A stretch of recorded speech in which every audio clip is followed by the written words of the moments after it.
Today we will be making the Cosmopolitan, arguably one of the most popular modern classic cocktails around.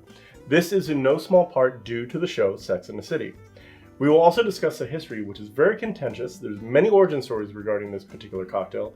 We're going to make the cocktail, and stay tuned to the very end where we will discuss some simple variations on this delicious and refreshing cocktail.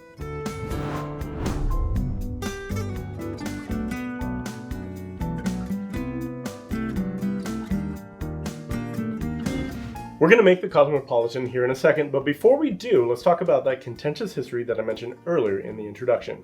So this cocktail really starts off in the 1930s with a cocktail named the Cosmopolitan Daisy. It is published in a book known as Pioneers of Mixing at Elite Bars, and the list of ingredients should sound pretty familiar when you compare it against the modern classic.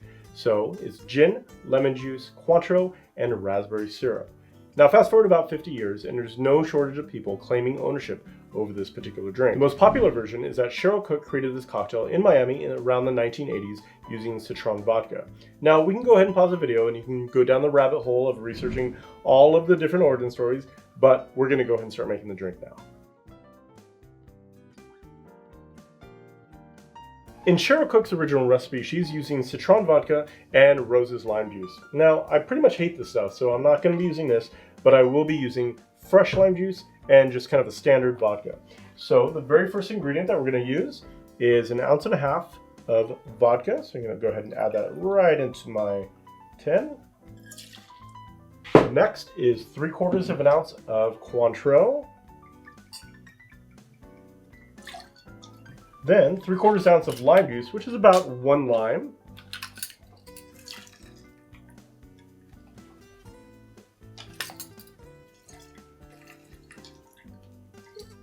And finally, 1/2 ounce of cranberry juice cocktail. And that's going to give it that beautiful pink hue that we all love in our Cosmos. Next is obviously we're going to go ahead and put some ice in this and shake that up.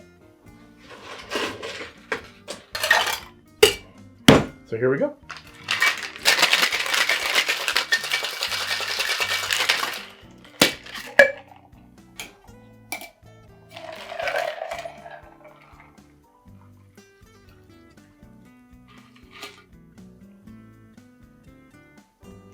Now the garnish for this could be a lime wheel if you want, lime wedge, but I usually do a orange twist, just to kind of reinforce the Cointreau on there. Right around the rim and just toss it right in. And there we have it, the Cosmopolitan. Cheers.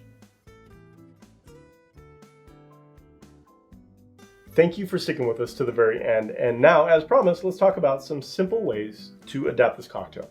So we're primarily going to be focused on the alcohol side of things, so the base spirit and the liqueur. Now with the base spirit, we could do some simple substitutions, like instead of the citron, we could use gin. We could get crazy, use a rum agricole, or if we really want to get fancy, we could do tequila or an ingredient like Sotal. We could also apply some technique to that base spirit, like infusions, to really elevate this cocktail to a whole nother level. Now on the liqueur side of things, we do a simple substitution where we remove the Cointreau and replace it with Saint Germain, for example, and give it a much more floral note. So you have a lot of different ways to kind of adapt this particular cocktail. So there we have it. We've made the Cosmopolitan, we've talked about the history, and we've highlighted some opportunities to get creative with this refreshing cocktail. So we know you've watched videos like this in the past. You know what we're going to ask you to do. Hit the like, subscribe, and the bell icon, and you will get notified anytime we release cocktail videos just like this one. Until then, I hope you enjoy your Cosmopolitan or favorite variation. Cheers!